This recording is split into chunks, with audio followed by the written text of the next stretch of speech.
ক্ষমতাচ্যুত বাংলাদেশের প্রধানমন্ত্রী শেখ হাসিনা দেশটির অন্তর্বর্তীকালীন নেতা মোহাম্মদ ইউনূসের বিরুদ্ধে সংখ্যালঘু সম্প্রদায়ের সুরক্ষায় ব্যর্থ হওয়ার এবং তিনি যাকে গণহত্যা হিসেবে বর্ণনা করেছেন তা সংঘটিত করার জন্য অভিযুক্ত করেছেন। ব্যাপক সরকার বিরোধী বিক্ষোভের মধ্যে আগস্টে পদত্যাগ করার পর তার প্রথম জনসাধারণের ভাষণে হাসিনা নিউ ইয়র্কে একটি অনুষ্ঠানে কার্যত বক্তব্য রেখে হিন্দু, বৌদ্ধ এবং খ্রিস্টান সহ ধর্মীয় সংখ্যালঘুদের উপর লক্ষ্যবস্তু হামলার অভিযোগ করেন।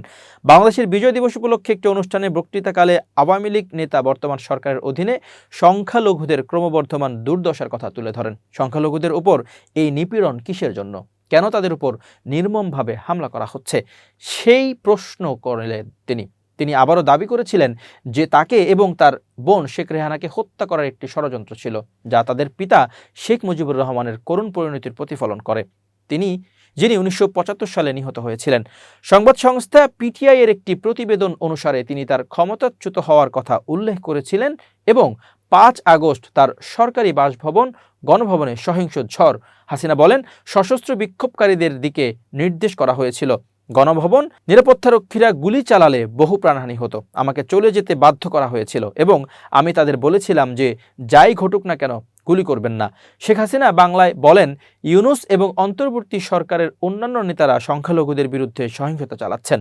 আজ আমার বিরুদ্ধে গণহত্যার অভিযোগ আনা হচ্ছে। বাস্তবে ইউনূস সূক্ষ্মভাবে পরিকল্পিতভাবে গণহত্যার সাথে জড়িত।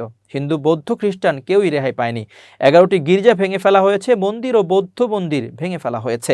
হিন্দুরা প্রতিবাদ করলে ইসকন নেতাকে গ্রেপ্তার করা হয়। তিনি আরও অভিযোগ করেন যে আগস্টে তার বাংলাদেশ ত্যাগ করার সিদ্ধান্তের উদ্দেশ্য ছিল সহিংসতা হ্রাস করা, তবে দুঃখ প্রকাশ করেছেন যে সংখ্যালঘুদের উপর আক্রমণ কেবল তীব্র হয়েছে। অনুষ্ঠান চলাকালীন হাসিনা তাকে এবং তার বোনকে হত্যার ষড়যন্ত্রের অভিযোগ করেছিলেন।